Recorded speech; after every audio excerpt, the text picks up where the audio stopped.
Hi guys, imagine this for a second. A woman at a bar or the popular girl at high school is approached by a guy. But as soon as she looks at him and notices him in her space, there's a strong repulsion to get away. Maybe it's the way he looks, the way he speaks, or just that feeling that she can't explain that gives her the ick. She's not attracted to him and she tries to turn him down politely. But the guy just does not take the hint. And that's when a rush of emotions and instinct sets in. She wants nothing to do with him. And so she comes off exceptionally strong. She yells at him and then walks away. What you just witnessed is the manifestation of a biological instinct that even women themselves don't fully understand. That reaction isn't random. If any of those signals scream weak, clingy, or unstable, her brain flips into escape mode. At that point, you're not triggering attraction, you're triggering her survival instincts. Over the last 100,000 years or so of human history, and even further back with our ancestors, getting a chance to mate and have offspring was like a harsh competition where only some could win. And if you didn't win, it could mean the end of your family line. So this battle for survival influenced not just who got to have children, but also shaped how humans evolve over time. And that means many weaker, lower quality males were desperate as ever to reproduce, giving rise to the brutal reality of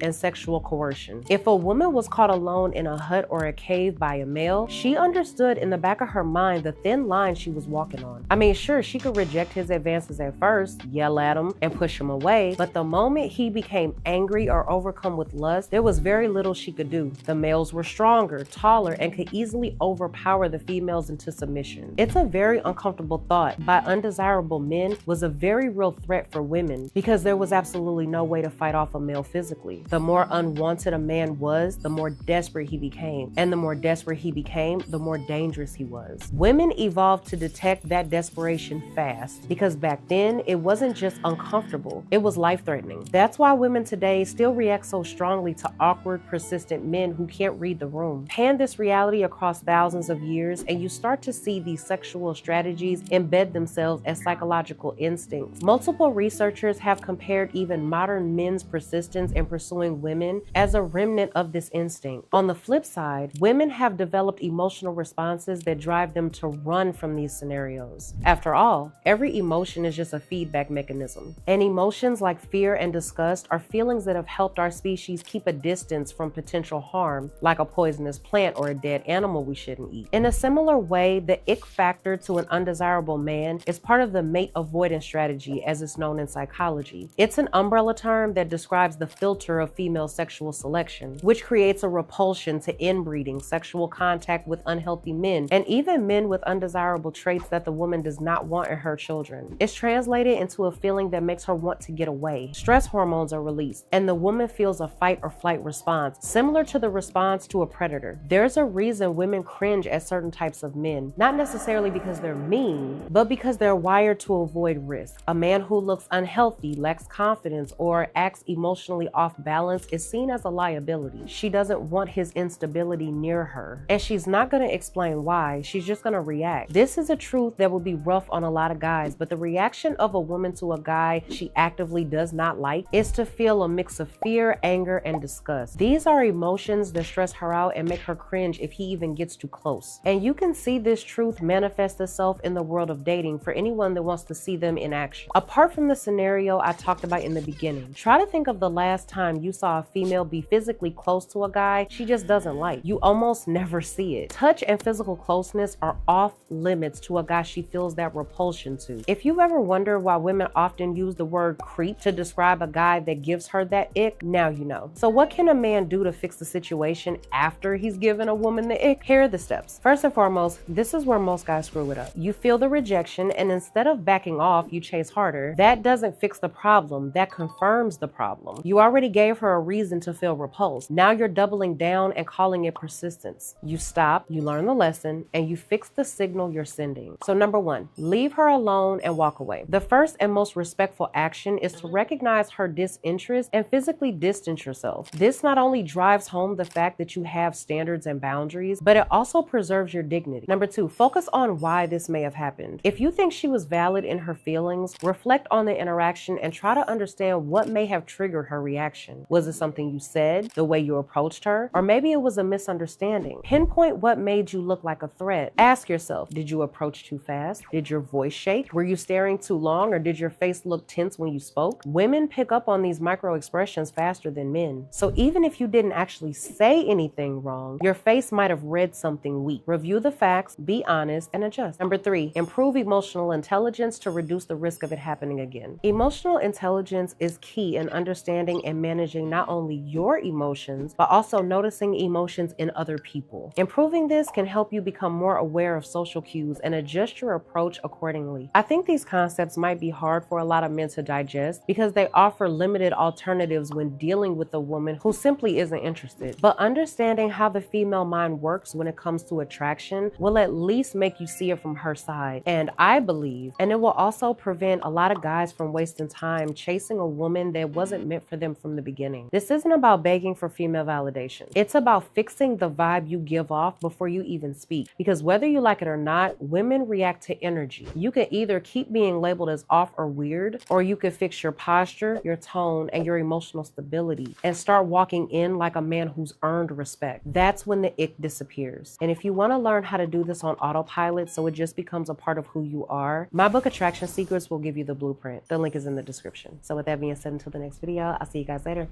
Bye.